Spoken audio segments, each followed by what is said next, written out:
L'atelier de Marotti, effectivement, a été pensé il y a 1 an et demi à peu près, suite à différentes opportunités que j'ai eues au travers des clients, de mon ancien patron aussi, et puis du marché lui-même, qui est aujourd'hui le marché de la maroquinerie, est un marché porteur. L'entreprise a été immatriculée fin avril.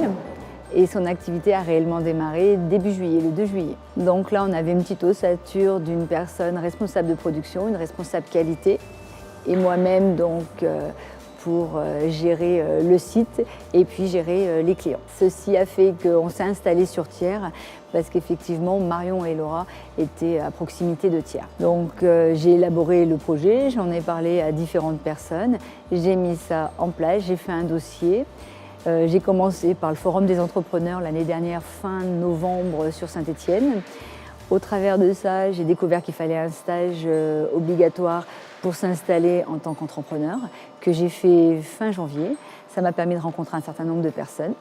Et puis la validation du stage faite, je suis allée voir les différents acteurs, à savoir les banques évidemment. Et puis après, pour rechercher des locaux, où je suis allée voir la Comcom donc de Thiers et la CCI de Clermont-Ferrand.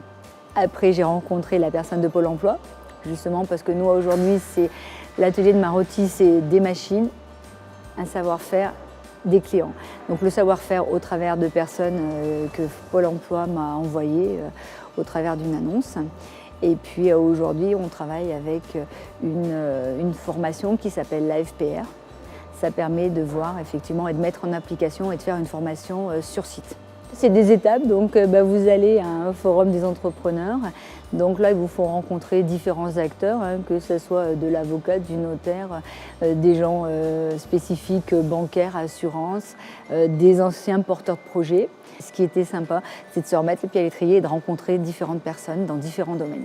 C'est toujours enrichissant. Ça a été à un moment donné de se dire pourquoi pas moi. Et c'est vrai que je me suis entourée de personnes aussi qui m'ont aidée et qui ont cru au projet et en moi. Donc ça m'a aussi facilité les choses.